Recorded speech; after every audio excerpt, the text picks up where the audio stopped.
the structure of the Torah for the last 4 weeks. Today I want to talk about, and it's on the list as the most important trait. And when we discuss the Torah, we have to find out what is the bottom line of the Torah. What is going on? What is the main component which we have to focus on? Is there a main component? So we find there's two major stories in the Talmud of Talmud says non-Jews who came to great rabbis. And the first story involves Rabbi Hillel, who was a great rabbi who moved from Babylon to Israel. And the Talmud tells us he was so poor he couldn't afford the tuition in the academy. So he would work as a collector of wood, firewood. And half his wages went to support his family, and half his wages went to tuition. He would go and enter the academy and pay his tuition to go in. And one day he couldn't afford the wages. He couldn't afford the tuition. What does he do? He goes on the skylight to hear from the roof, from the hole in the roof. And it happened to be a Friday night. And it was snowing in Jerusalem. Sometimes it does snow in Jerusalem. And here he is, he's stuck on the roof, listening in to the Torah discussion below. And he gets frozen on the roof. In the morning they come and they say, it's very dark in here. What's going on? They look up on top and they see on the skylight, they see the shape of a man. They quickly run up on the roof, get him down. They light a fire for him. They break Shabbat. They light a fire for him. And they say, for a man like this, it's worth to break Shabbat. It's good to break Shabbat for a man like this. So that was Hillel. Eventually Hillel became the head of the academy. He becomes the head, the chief rabbi. And a non-Jew comes to Hillel and says, he says, if you can tell me the whole Torah on 1 foot. So I don't have time, I don't have time to go and spend, I know there's many books in Judaism. There's many, many books. And I don't have time to go through all the books. But I see there's something special about Judaism. If you could just tell me what is Judaism all about? Standing on one leg, then, I'll pay attention. Maybe I'll do something about it. So that's a tall order to sum up the whole of Judaism in 1 foot. So he says, okay, no problem. Sum it up in 1 foot. And before that, the Talmud says he went to Shammai, who was the other great rabbi in that generation. And Shammai, it says, pushes him away. Shammai was a builder. He didn't have time for stupid questions. He was busy building houses, and in his spare time he would learn, and he was the Ab Beit Din. Shammai pushed him away. It says, Ba'amat HaBinyan. He pushed him away with his measure rod. He had a ruler, big ruler, and he pushed him away with his ruler. What does that mean? That means Shammai measured people. What does that mean? Shammai didn't have time for fools. If you weren't according to his measurement, if you didn't fit in according to his measurements, he didn't have time. But Hillel had patience. So that says, sure, I can tell you the whole Torah on 1 foot. What is the whole Torah on 1 foot? It says, don't do to others what you don't want others to do to you. So that is the main part of the Torah. The rest is all commentary. Everything else is a commentary. Go and learn the commentary. And there's many opinions over there. One opinion is that he converted him straight away. He said, okay, if that's the main part of the Torah, I accept. I want to be a Jew. If that's what the Torah is all about, I accept that. And he went and learned, and he continued learning. So that's one story we have. The second story we have involves Rabbi Akiva. And again, it's a similar story. A non-Jew comes to Rabbi Akiva. He says, tell me the whole Torah on 1 foot. I don't have time. Please tell me, and let me see if I want to convert to Judaism. He says, the whole Torah is, Ve'afta l'recha kamocha. Love your friend as yourself. The rest is all commentary. Go and learn. So we find that the great rabbis did sum up the whole Torah. He summed it up very succinctly. And basically, the rabbis also tell us that the whole Torah is chesed, is kindness. It starts with kindness. It starts with this idea that Adam and Eve were naked. Who clothes them? God. It ends with kindness. The ending of the Torah is Moses dies. Who buries Moses? God buries Moses. So we find it starts with kindness, ends with kindness. It's about love. But again, there's other facets. There's commentary as well. It's not so, obviously it's not so simple, but those are we see the main focus of the Torah. I just want to talk a bit about, since Shavuot is right down the corner, and tomorrow night, we know that the Jews received the Torah on Shavuot. And God gave them the Torah on Shavuot. However, our obligation is not to focus on what God gave us, is to focus on our side of it. What are we accepting? So God gave us the Torah, but we have to accept it. It's not enough that God gave us. So like someone gives you a gift. Okay, someone gave you a gift, but are you going to use the gift? Are you going to put it inside your closet and just look at it once in a while? Or is a person going to actually use the gift? Is it a practical gift a person can use? And that's what we have to focus on Shavuot, is God gave us the Torah, but what are we doing with it? It's the festival of the giving of the Torah, but it's also going to be the festival of receiving the Torah. And the word itself, Shavuot, is interesting because it means weeks. Festival of weeks, because it's 7 weeks after Passover. And Shavuot there's no date given in the Torah for Shavuot. Normally all the festivals there's dates given. The 15th of Tishrei is Sukkot, 15th of Nisan is Pesach. The date for Shavuot is missing from the book. But it does tell us it's 7 weeks after Passover. So it seems to be linked to Pesach. It's linked to the festival of Passover. The reason why it's linked is the Jews came out of Egypt. The whole purpose of their coming out of Egypt was for the 7 weeks later. That was the whole purpose. The bottom line of Pesach, the end of Pesach, that's why we count the days between Pesach and Shavuot. Because Pesach is a very long festival, and it only ends after Shavuot. Whereas the freedom, a person's free physically, but they're not free until they're spiritually free. Whereas freedom is an interesting idea. That the rabbis say a very interesting, very deep statement. The Torah, it says, was Harut ala luchot. Harut means it was engraved. Moses engraved it. Or the first tablets were engraved by God. The second tablets were engraved by Moses. They're engraved on the tablets. And the word for engraved is Harut. The rabbis say, don't read Harut, ela Chirut. Read free.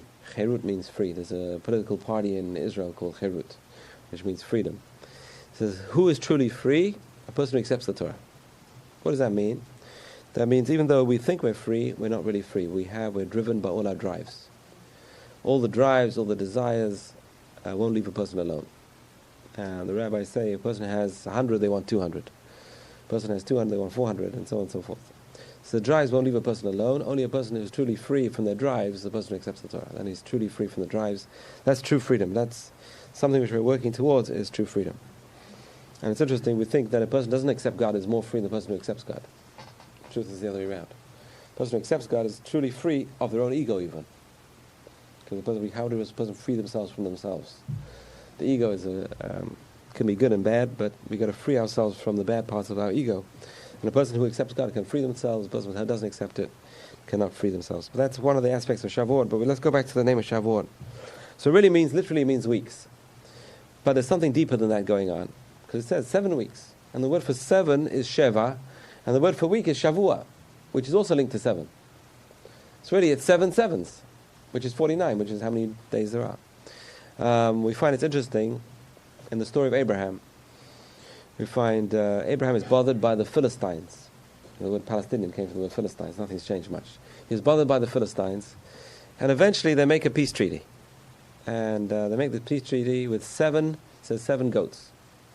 They make a peace treaty with 7 goats.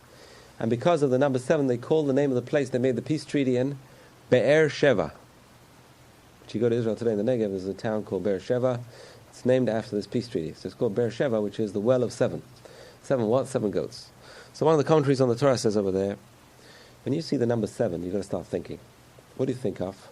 There's a word in Hebrew called Shavua. Shavua is an oath. It says don't read Sheva, but read Shavua. It was the well of oaths. Because Abraham made an oath with Abimelech. It's a treaty. They make a treaty, they make a covenant, they make a pact. That's a Shavua. So when you see the number 7, it's really an oath, it's really a treaty. So now let's understand Shavuot as being a treaty on both sides.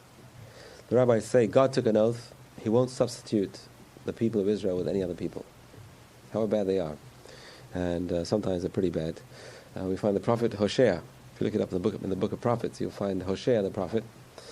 Hosea the prophet lived in one of the hardest times of Israeli history. In the northern kingdom, the 10 tribes, who today are lost tribes. Lost 10 tribes. Some people believe they're in Afghanistan, one of those Pashtuns over there. They look pretty Jewish. But the lost tribes. Anyway, the northern kingdom, 10 tribes. Here's the prophet Hosea. Every time they do anything, he goes and rebukes them. That's his mission. God says, don't do this, what are you doing? And they don't listen to him. Get out of here, go away. We don't have time for you. So he goes to God, he says, these people are gone. Divorce them. So God says, give me good advice. He says, you divorce your wife. He said, how can I divorce my wife? She has 4 children of mine. He said, yeah, but look what she's doing. Look what she's messing around with other men and this and that. Divorce her. He says, no, I can't. I have my children from her. I can't divorce her. He said, well, if you can't divorce your wife, I can't divorce my children. We see over there's a bond between man and God, and there's another reverse bond. God took an oath not to divorce us, and we took an oath that we're not going to substitute any other gods for him. So it's a double-edged It's really, the rabbis say it's a marriage contract. On Mount Sinai, something was taking place, an unbelievable thing, a contract between man and God. And it's unheard of. A contract between man and God, like a wedding ceremony between man and God. And the Torah is the ketubah.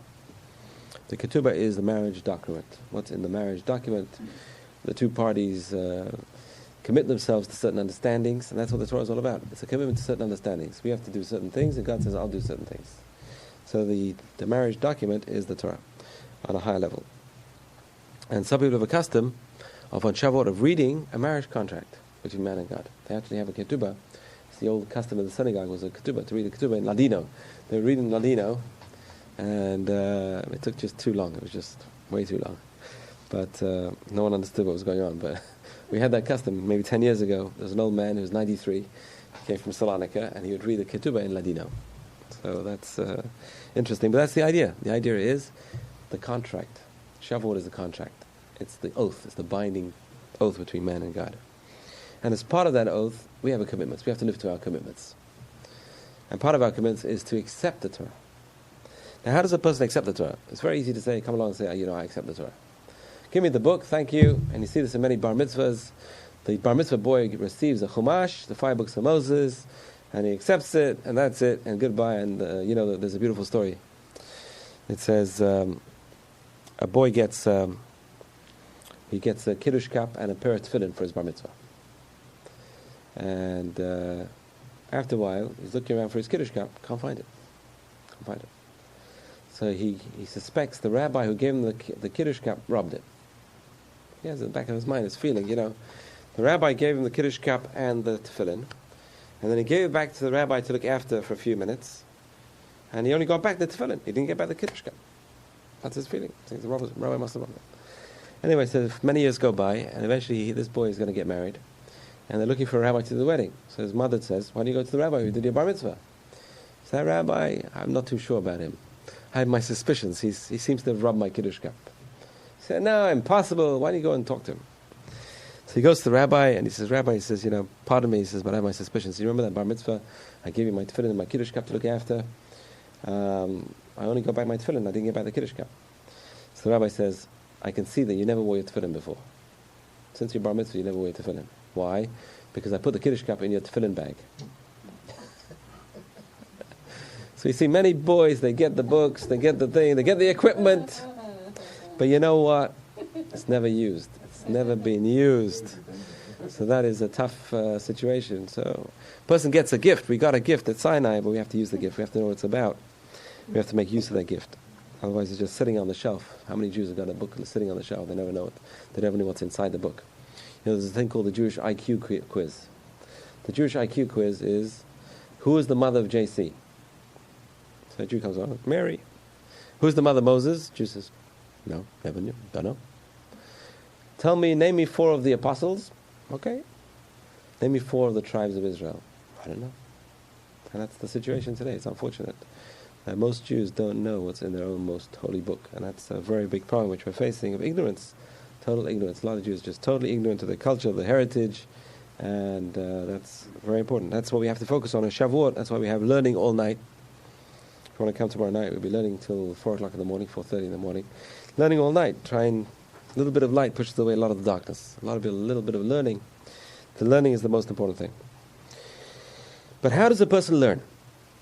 We find that Talmud tells us that when a person passes away, there are 3 questions which they're asked straight away. God asked 3 questions. What are the 3 questions? Number 1, Nasata v'natata b'emunah. Did you do business honestly? Did a person do business honestly? Because when a person is honest in business, it shows they have faith in God. Why? Because God provides. Why do I cheat? God's going to provide for me. So did a person do business honestly? That's the first question. Number 2 question. Kavata etim Torah. Did you fix times to study the Torah? In other words, if something is important to you, a person will fix times to make sure that they're studying. The person wants to take a course, they want to advance in certain computer science or whatever it is they're studying. They fix times, there's fixed times. A doctor's got to fix times to take courses to keep up with, to be accredited all the time. And in many professions, you got to take courses. Accountants are going to keep taking courses. So also, to be a Jew is not simple. A person's got to keep taking courses. We got to keep on, our accreditation runs out. Imagine, The Jewish accreditation should run out after a certain time without taking courses. We have to take courses, and that's what God asks. He says, did you fix times to study? I just want to go through the Shulchan Aruch, the Code of Jewish Law, has... That's a third question. Third question, okay. Third question is, Sipita Lishua, did you hope for salvation? You know, one thing which kept the Jews alive for thousands of years of anti-Semitism and pogroms and hatred is this hope for the Mashiach, the hope for the Messiah, the hope that things will get better. A person who really believes in God will believe in faith that things will get better. And we know we have the prophecies, things are on the way, the prophecies are coming true. And we know that things are going to get better. Eventually things are going to get better. And that's something which a person will be asked. Did they run their life with optimism? Did the person's life run with optimism? Or did the person run their life with depression? This no good, that's no good, that's no good, there's no hope, there's no hope, there's no hope. It's not the way to run one person's life. A person believes in God. So these three things really show belief in God. Number one is a person is honest in their business. Shows faith in God. Why do I have to cheat? Why do I have to rob? I believe in God. God will give me my sustenance and legal means. You know, we say in the Birkat Hamazon, Harachaman hu yifranasenu behetev v'lo be'isur. May Hashem give us the parnasah with allowed things and not with forbidden things. In an allowed way, not in a forbidden way. What does that mean? He says we should achieve it through honest means and not through dishonest means. The Ben Ish Chai was a famous Sephardic rabbi who lived in the last century. He takes it out. He says, erase that line from the Birkat Hamazon. He says, why? How can you tell God, don't give me parnasah, don't sustain me in a dishonest way? You think God's going to sustain a person in a dishonest way in the first place? How can a person even pray that? It doesn't make sense that God should sustain a person in a dishonest way. A person sustains themselves in a dishonest way, that's their choice, that's not God's choice. So those three questions illustrate faith in God. But how does a person accept the Torah? So number one is, we said, fixed times to learn. Fixed times to learn every day. It's got to be a daily thing. And the Shulchan Aruch, the Code of Jewish Law, brings this down, and he tells us, he goes through the order of the Jewish day. He goes through wake up in the morning, how a person wakes up, how they wear their shoes, how they take a bath, and whatever. He goes through the order of the Jewish day, and then he talks about going to synagogue, wearing the talit, tefillin, praying, and then eventually he goes to, after going to synagogue and praying, the person should go and learn Torah. And then he says the person should go and get a job, go to the work. And then a person should go to work. Why? Because every Torah study which is not accompanied with work eventually will be annulled and will cause sin. Because a person has no means of support. They're learning Torah all day with no means of support. Eventually they're going to become very poor, and they're going to turn to robbery or trickery to get the bread on the table. And that will make a person transgress the will of the Creator. This is very important, to have a trade and learn Torah. Nevertheless, and this is the big crunch over here, however, he says a person should not make the trade the main thing. The main livelihood is not the trade. The main livelihood should be the Torah. The trade should be a means to an end. Unfortunately, today's society is not so easy to come along. You know, in different locations, Shulchan Aruch says a person should learn Torah for 9 hours a day and 3 hours should work. Today's the other way around. If you can do 3 hours learning a day, that's fantastic. A person can work, we work 8 hours, 9 hours, come home, we have a couple of hours left. A person can at least devote at least 1 hour, 2 hours. That's the definition today of big tzaddik. A person who devotes the off time. There's on time and off time. A person who has leisure time. And today we have more leisure time than ever. And how many people waste 3 hours a night on TV? It's amazing how many hours are wasted just on watching TV. On garbage. Just garbage, pure garbage. So instead of that, a person should learn Torah. So a person should make the Torah study something important. If it's something important, then they can understand what's going on. They can understand what God wants from them. And the Torah is not just a code of life. It's life itself. It's called the tree of life. The name of the synagogue is Eitz Chaim. King Solomon says, Eitz Chaim hi lemachazikim ba. It's a tree of life for those that grab onto it. In the Garden of Eden, there were two trees. There was a tree of knowledge of good and evil, and there was a tree of life. What is the tree of life? The tree of life is the Torah. Adam and Eve never had the Torah. The Torah was given to Moses afterwards, and then the Jews in the Midbar, in the desert. That's the Torah is the tree of life. It gives us life. And a person should have the faith to be able to do this, to know what's important in life. The Torah is very important. If something is very important, a person should make time for it. We find that the Talmud tells us, gives us advice. The Talmud at the end of Kiddushin, which deals with marriage. Obviously, the end product of marriage is the kids will come eventually, and the Talmud says, what does a person do with his child? Rabbi Meir Balanes, who was one of the students of Rabbi Akiva, tells us, Le'olam yilmad adam ibno umnut nikiya v'kala. A person should teach his child a trade which is clean and light. You know why Jews are into white-collar trades, white-collar professions. It's a Talmud. Talmud says a person should learn white-collar professions. Teach a child white-collar professions, clean and light. 2,000 years old. Why? And the answer is so that they'll have time when they come home, they won't be exhausted. It's light, come home, you learn Torah. It's clean, you won't have to take a big shower before you go and learn Torah. You can learn Torah anytime. So a person's available, they're not exhausted, so a person should get a trade which is light, not too taxing. This way they come home, they're still fresh, they can still learn Torah. It's clean, they can learn Torah anytime. They have an off moment, they can learn Torah, they can say blessings, they can pray, they're not dirty. So that's an interesting thing. A person should teach their child a trade which is light and clean. And, number two, second part of it is that a person should pray, they teach their child a trade, and pray to the one who gives the wealth. Because many people have trades and they don't have wealth. So there's two facets. It's not enough to teach a child a trade. The person's got to pray. The function of the parent is also to pray that the child has a good parnasa, has a good sustenance. So even though people have trades, many people are unemployed. And that's one opinion. That's the first opinion. Rabbi Meir Balanes, second opinion. This is Rabbi Shimon ben Elazar who says this tongue-in-cheek. He says, look around you in the world. Look at all these animals, right? So I've never seen in my life a wild animal or a bird who have trades. And they seem to be surviving fine. So they're surviving, they don't seem to be in pain, they don't seem to be suffering. And they were only created to serve me. So as man is a higher level being. And I was created to serve God. So the animals were created to serve us, we are created to serve God. There they are, they're being sustained without any effort. So shouldn't I be sustained without effort? So he says the ideal is that a person should be sustained without effort. However, he says, obviously our deeds cause this to happen. The harder a person has to struggle for a living, the more they can assume that they're further away from God, because unfortunately they don't have time for the spiritual life. So it's very important to have time for a spiritual life. And that's the second opinion, yes. When did he say that? 2,000 years ago. This is the Talmud. It's around 2,000 years old. And then the third opinion is the most radical opinion. Rabbi Nehorai says, Maniach ani kol umlo sheba'olam. He says, I'm not going to teach my child any trades. I'm only going to teach my child Torah, because all the trades, they can only last while a person has strength and vigor. In the old days, there was no pension, there was no social programs, there was nothing. A person could work, they had money. A person didn't work, that's it. Stopped. So he says the trades only provide for a person when they're young. But in his old age, stops. But the Torah, he says, stands for a person when they're young and when they're old. So that's the third opinion. However, we're going to find the halacha is not like that. We're going to see the halacha as the Code of Jewish Law brings down, based on another Talmud. And this is a Talmud in Shabbat, in Brachot. And it's a debate between Rabbi Yishmael and Rabbi Shimon. The Talmud says, based on the pasuk in the Shema. The Shema says, we read in the Shema, Ve'asafta deganecha, you'll gather your grain. So the Talmud says, Rabbi Shmuel says, there's a mitzvah for Jews to gather their grain. That means the Jew has to work.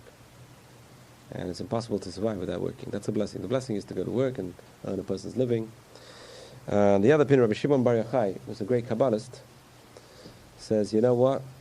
A person shouldn't go to work. A person should learn all day and God will provide. We talked about him last week. He lived in a cave, lived on carobs, drank water from the stream. A person can do that basic, God can provide.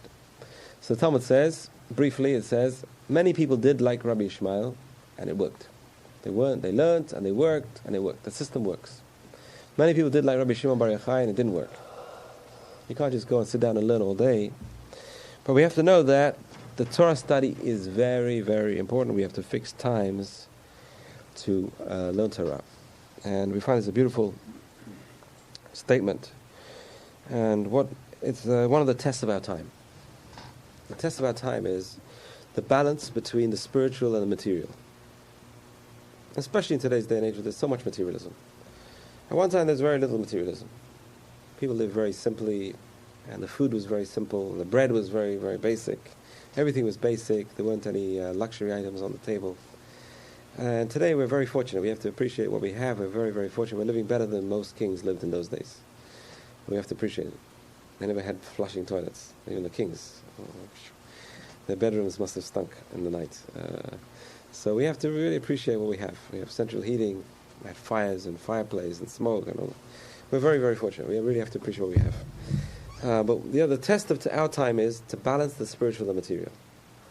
How much time and efforts energies are we going to devote to material? How much time, efforts, and energies are we going to devote to the spiritual? So we find there's a beautiful Mishnah in Pirkei Avot, chapter 4, Ben Azai, who is one of the students of Rabbi Akiva, and his son-in-law. The son-in-law of Rabbi Akiva. Ben Azai says, famous Mishnah, which everyone probably knows. He says 3 things. Ezehu chacham. Who is a wise man? And the answer he gives is, a person who learns from everyone. Because a person who surveys, like science today, it's just basically observation. We'll observe the universe, and we'll study it, and we'll become wise. The apple fell on Newton's head, and it woke him up a bit. I think it jolted him a bit. But if it was me or you, probably would just say, oh no, my head hurts. But he pondered and he thought about it. He learned from an apple falling on his head. That is the definition of a wise man. A wise man is a person who learns from everything. Learns from everyone, learns from everything, learns from all the experiences in life, learns from other people's wisdom. That's a wise man. Ben Azai says, who is a wise man? A person who learns from others. Then he continues. He says, Ezehu Gibor, who is a mighty man? And he says, not a person who destroys other people, not a person who controls other people, but a person who can control themselves. The hardest thing to do is control oneself. A person is mad with someone, a person desires something, a person is in a bad state, whatever, they can control their urges and their instincts and their feelings even. A person who can control their feelings is the highest level. He says that is the definition of a mighty person. It's not a person who can work out in the gym. It's not a Mike Tyson who has to bite someone else's ear off. It's a person who can control the urge to bite someone else's ear off. That's might. Biting the ear off is not might. It's the control of the urge, which is might. So that's a gibor. That's a real mighty person. And then he says the third thing, which is, what is the third thing? Ezu Ashir. Who is a wealthy person? Happy with his portion. Hasameach behelko. Only a person who is happy and with a portion can start devoting themselves to the spiritual. That's only what you have to work for. There's no one who can devote themselves for the spiritual and leave time for the spiritual if they're not satisfied to some extent with the material. If a person is not satisfied with material, will have no time for the spiritual. He'll be working like a dog, because they want more materialism. They won't have time for the spiritual. So this is number 3, which is we have to focus on. If a person really wants to accept the Torah and really wants to be able to study the Torah, they have to learn how to control themselves in terms of the desires, the physical desires. A person has to learn how to control and to find the strength of character or the importance to feel the beauty of the Torah. There's a custom on Shavuot of drinking milk, of having milky foods, cheesecake and blintzes and all sorts of things, ice cream. I'm big on ice cream. And the reason for that is, there's many reasons. It's interesting, there's about 4 or 5 reasons. Number 1 is the word chalav, milk, in Hebrew, has the gematria 40. Ched is 8, lamed is 30, and bet is 2. So altogether you have 40. Moses was on Mount Sinai 40 days and 40 nights. So here milk symbolizes 40, the number 40. Number 2, it says Moses was born on the 7th of Adar, which is just before Purim, 7th of Adar. And it says his mother hid him for 3 months in the house. And then she put him in the river Nile 3 months later, which falls on Day of Shavuot, second day of Shavuot.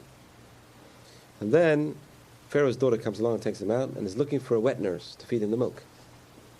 So that was the day on which his mother fed him the milk, which is the day we celebrate by drinking milk. That's the second reason. The third reason, it says, very simply, when they got the Torah at Mount Sinai, all their pots and pans were treif. They never went keeping kosher before. Now they get the laws of kosher, they can't have meat. They have to learn all the laws of meat and milk, so it's much simpler to drink milk. And the fourth reason is very beautiful. King Solomon says in Song of Songs, he compares to the Torah to Dvash v'chalav tachat leshonech. The Torah is compared to milk and honey under the tongue. It says a person should really have a desire for Torah like milk and honey. should really go down like a smooth ice cream. When a person learns Torah, it should be like something which is so desirous and so sweet, it's like a smooth ice cream. So on Shavuot, we symbolize that by having ice cream, having sweet, milky things, which hopefully the Torah will be sweet. You know, the main thing for Jewish schools and for Jewish after-school programs, whatever it is not how much they teach. It's what the impression that children get in terms of the love of the Torah, in terms of the motivation. That's my theory. My theory is it's not quantity, it's the commitment which they have to get. Because the truth is, when they're young, how much can they take anyway? How much can they learn anyway? The main learning comes afterwards. If the impression they get is, when I was young, I learned, and that's it, it's over, that's the end of it. And the truth is, many people have ended their...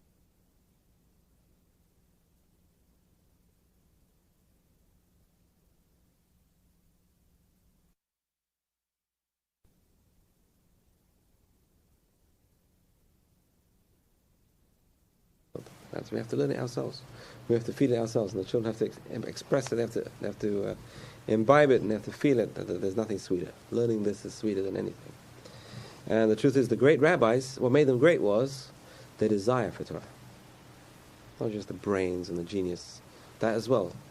But without the desire, without the yearning, and without the love of the Torah, it's going to be like a child running after the ice cream. My little daughter, she comes home, Glida, ice cream. She wants or Arctic. She wants her Arctic. She wants her ice lolly. So whatever. So that's exactly the same idea. Person's going to say, you know what? I want my Torah. I can't do without it. It's like so that's very important. So now this Mishnah which we just quoted, which is who is the mighty one? Who is the wise man? Who is the wealthy man? It's based on the prophet Jeremiah. It's a beautiful verse in Jeremiah. Just quote it to you. This is what God says, Jeremiah says. The wise man should not glory in his wisdom. No, the strong man should take glory in his strength. Nor should the wealthy man take glory in his wealth. The person should only take glory in one thing. What should a person take glory in? Glory in this, that he understands and knows me, for I am the Lord, who practices kindness, justice, and righteousness in the earth. So in other words, God is saying, strength is, okay, it's strength, but don't take glory in the strength. Don't take glory in the wisdom. Don't take glory in with the wealth. A person should take glory in knowledge of God. That is the only glory a person should really take. Glory is in the knowledge of God and the spiritual glory, and that's what Rambam says. That's the only thing we can take with us. The only thing we can take with us, Rambam says, Talmud says that when a person dies, it says the righteous sit with their crowns on their head. Rambam says, what are these crowns on the head? Number one, we can't take this literally. We talked about the Midrash. A person shouldn't take it literally. There's no sitting, there's no standing in the world to come. It's all spiritual. So what are the crowns? There's no crowns, there's no head. What are the crowns on the head? What does it mean? He says, this is the knowledge of God which a person earned in this world. That's what we take with us. That is the length, that's the quantity of a person's soul. The knowledge a person attained of God in this world, that's what they take with us. So that's what Jeremiah says. And everything else is really worthless. Rabbeinu Yonah was one of the great Musar rabbis in the Middle Ages. Tells us, he says, when a person is into the material, it becomes an insatiable, never-ending desire. And leaves the person no time for the spiritual at all. And King Solomon says, Ohev kesef lo yisbach kesef, one of my favorite sayings. Ohev kesef, a person loves money, lo yisbach kesef, will never have enough money. Will never be satisfied with the money. If he loves it, he's never going to be satisfied with it. So in other words, money is a means to an end, that's all. So the main thing we have to try and get to, in a material sense, is to be wealthy. What kind of wealth? The Mishnaic wealth. What is Mishnaic wealth? A person is happy with what they have. To be happy with what a person has. And a person may not have much wealth, but they have other things to make up for it. If they have health, they should be happy with what they have. If they have a good spouse, they should be happy with what they have. So whatever it is a person has, they should try and make happiness. Try and get a peace of mind. Because the truth is, a person cannot lift themselves spiritually if they not have peace of mind. Peace of mind is very, very important. And the rabbis consider peace of mind as the wealth. A person who is happy with what they have, that's peace of mind. That is the definition of wealth. A person who is wealthy and has no peace of mind, in fact the Talmud says the other way around. It says a wealthy person will never be happy. Why? King Solomon says, Marbe nechasim marbe daga. The more property, the more worries. This guy's got He's got an apartment in Florida, he's got a house over there, and he's got 5 cars, and every time something goes wrong with this one, he's got maintenance on this, maintenance on that, he's got to worry about this, worry about that. It's much simpler to have nothing. In a sense, it's much simpler. But that's a peace of mind is in the mind. Everything's in the mind, and wealth is in the mind. Because wealth is a quantity of what a person still thinks they need. The less a person thinks they need, the more wealthy they are. The more a person still thinks they need, the less wealthy they are. So it's all in the mind. But a person's got to feel wealthy physically to be able to reach upwards for the spiritual. If they feel like they don't have enough material, then they're going to be working hard on the material, and they want a time for the spiritual. So it's very, very important. It's very important to be content. King Solomon says in Proverbs, Kol yamei ani ra'im, all the days of a poor man are evil. V'tov lev mishteh tamid, but a person with a good heart, it's a party every day. I had a guy in Vancouver who was so happy. He's in my show. So happy. He was like partying every day. Every day was a party. But that's what it means. What it means is, he says, look at this. Look at the phrase over here. All the days of a poor man are evil. V'tov lev, and a good heart, it's a party every day. It doesn't say a wealthy person is a party every day. It says a good heart is a party every day. See how the commentaries say, Kol yamei ani ra'im. He says, all the days of a poor man, it's not a poor man. It's a man who thinks he's poor. A person who really thinks he's poor, all his days are evil. Because he's living in a life where he has so much, but he still thinks he's poor. He's ruining himself. The person is ruining his state of mind because they're focusing on what they don't have. V'tov lev, and a good heart. A person with a good heart, every day's a party. Every day's going to be happy because he's got a good frame of mind, good frame of reference. And that's something which we need today more than ever before, especially in America, where people have so much and yet they have so little. It's unfortunate. It's a tremendous dichotomy. Third world countries, people are starving. You give them a slice of bread, they'll be very happy. Over here, give a person a slice of bread, it's, well, I don't want a slice of bread. No jam on it. That's right, exactly. So it's a big problem today. This is a very famous phrase, and the rabbi said, Gadol ha'neheneh me'yagi kapav yoter me'yirei shamayim. There's different levels in terms of service of God. One of the high levels is Yirei Shamayim. Yirei Shamayim literally means a fear of heaven. But what it really means is the person who has the knowledge that God is always there.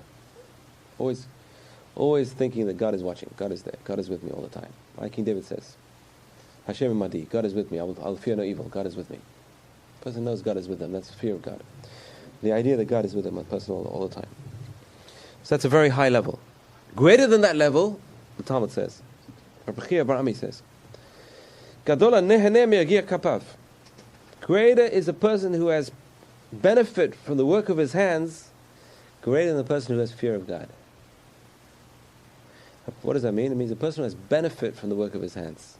He enjoys the work of his hands, as opposed to getting heartache. I'm not making as much as the other person. The person says, you know what, I'm making this, and you know what, I'm enjoying it. That's greater than the person with fear of God. Because that would lead a person to much higher knowledge of God.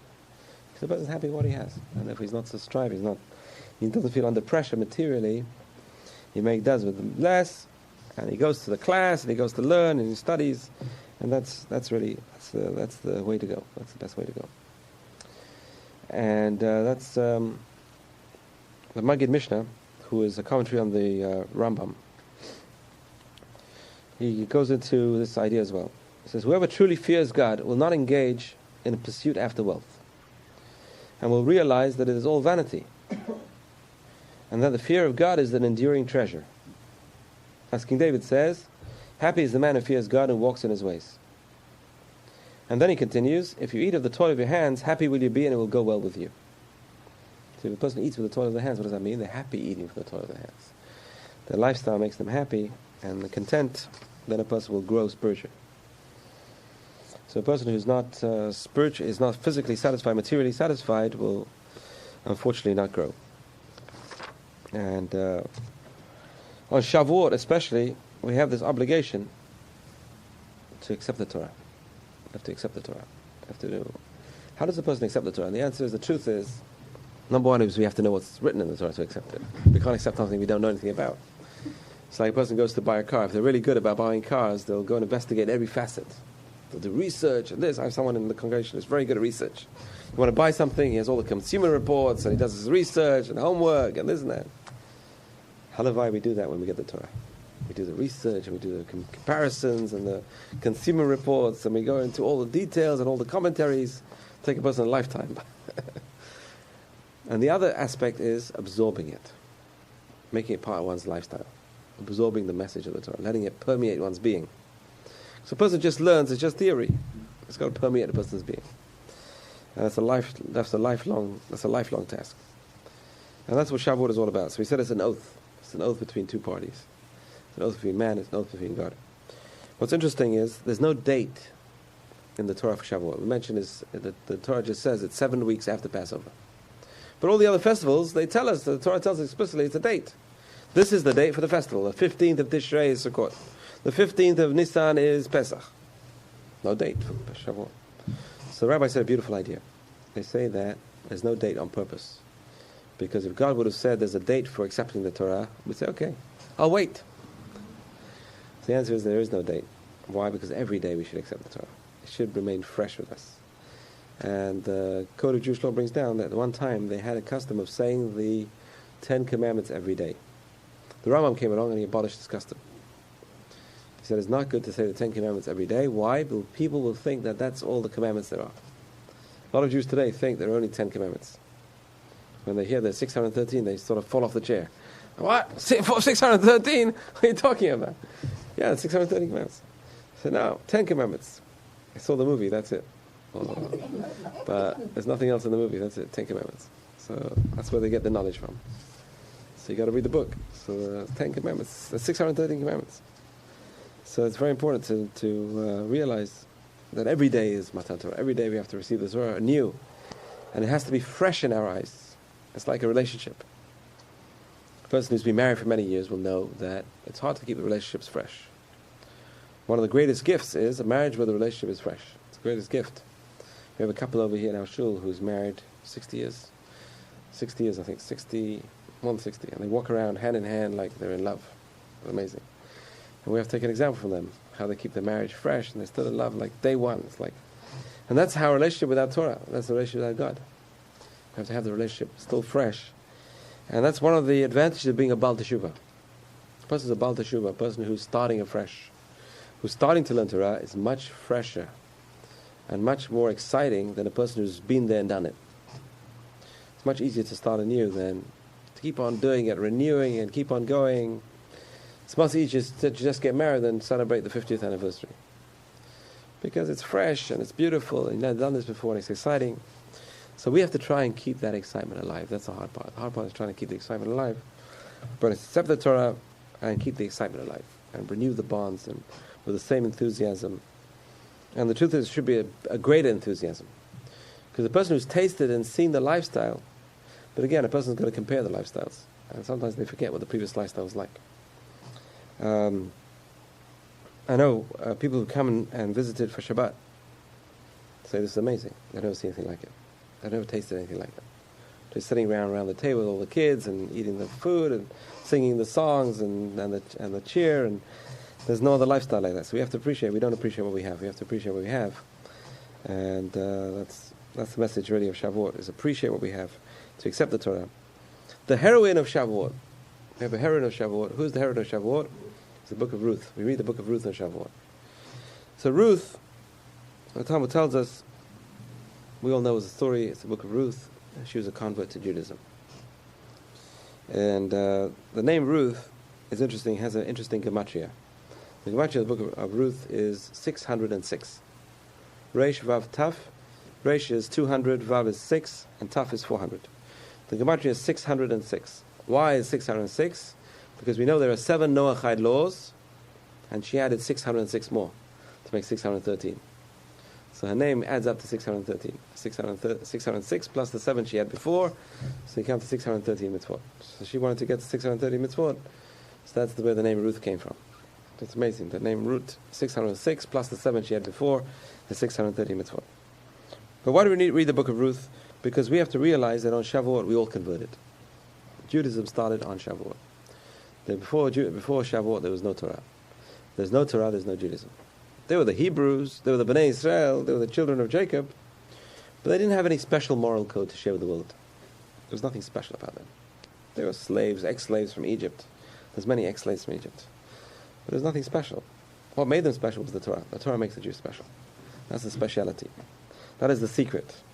There's a book, there's an Israeli writer called Chefetz, I can't remember his first name. And he says once he went to a Reform synagogue in the Midwest. He was on vacation from Israel. And he would go there, he went there for a month.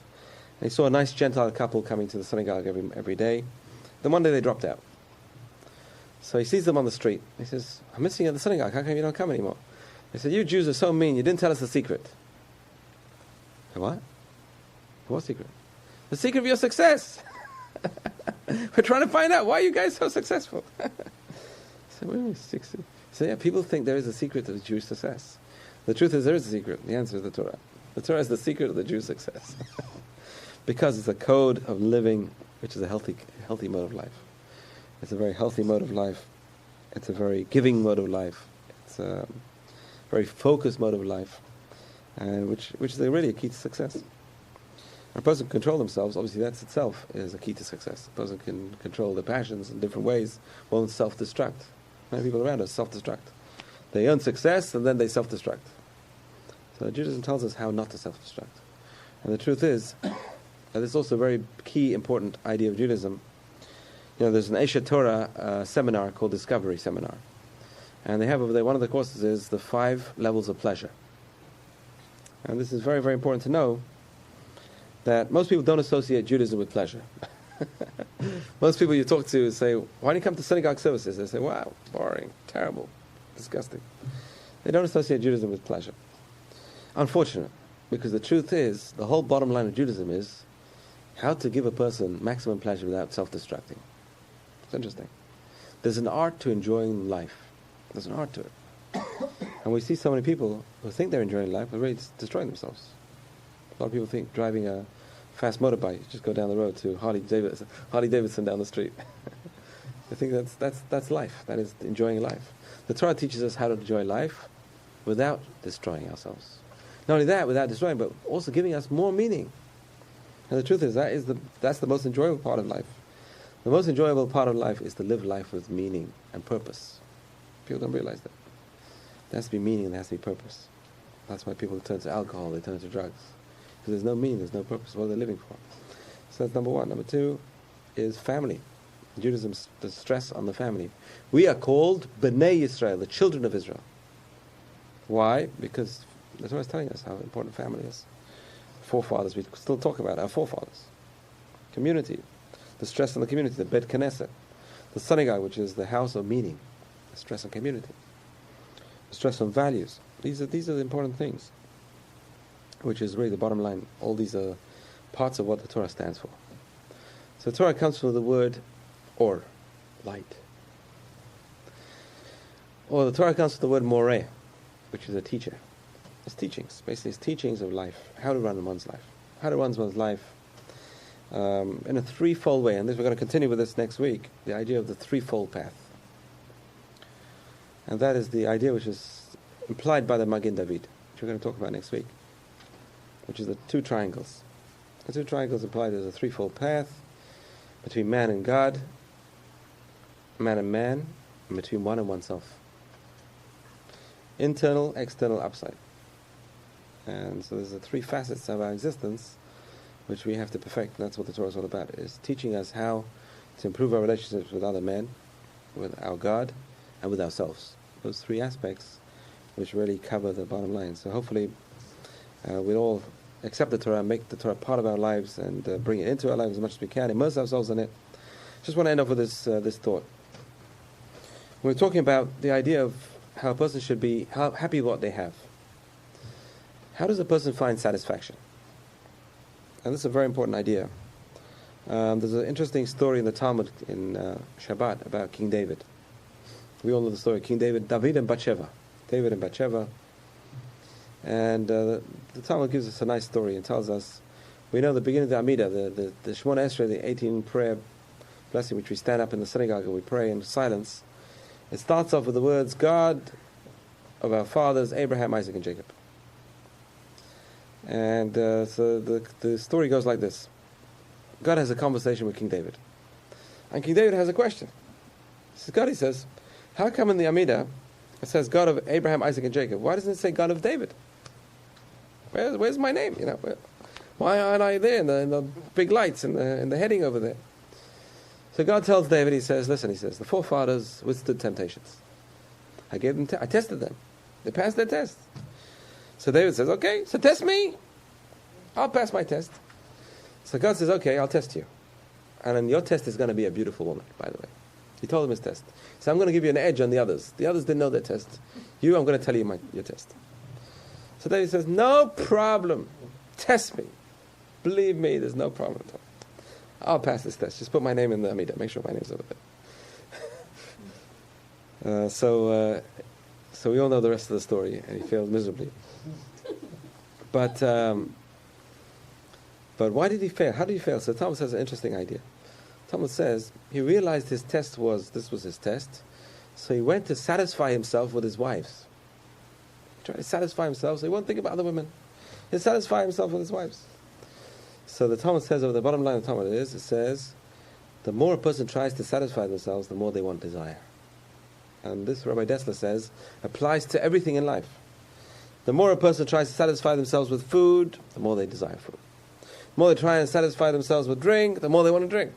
The more they try and satisfy themselves with money, the more money they want. So how does a person stop trying to satisfy themselves? That's the key to stopping overindulgence. It's just stopping, not dropping it. So that's the key. Rabbi Dessler says an interesting idea. He says, in those days in Europe, when a person went to yeshiva, boys went to yeshiva when they were 13. They left home. In those days, most people went to work at 13. There was no higher education. Jews had higher education. The only group of people who had a higher education were Jews. They went to yeshiva at 13 years old, and the yeshivas in those days they had dorms, but they never had food. They never had kitchens. What happened was each person was farmed out to a family in town. So for the meals, they would go to a certain family in town. And these were large families with lots of kids themselves, and they could hardly manage themselves, and here they get an extra yeshiva boy to eat with them. So anyway, so he says he was farmed out, and luckily in the town where he went to yeshiva, he had an aunt living there. So every day he went to his aunt for food. And he says, thank God for my aunt. Why? Because she gave me the same food day in, day out. Every day she gave him some kind of porridge to eat. And he says, because of my aunt, he says, all food tastes good now. I can eat anything. Just everything tastes good. So we see the art of being satisfied is little. Just by maintaining oneself on the minimum, a person is satisfied with what they have. The more a person tries to satisfy themselves with, the harder it gets to be satisfied. So that's without this aspect of satisfaction, it's impossible to become a spiritual person. A person has got to first try and satisfy themselves materially to be able to get to this aspect of spiritual growth.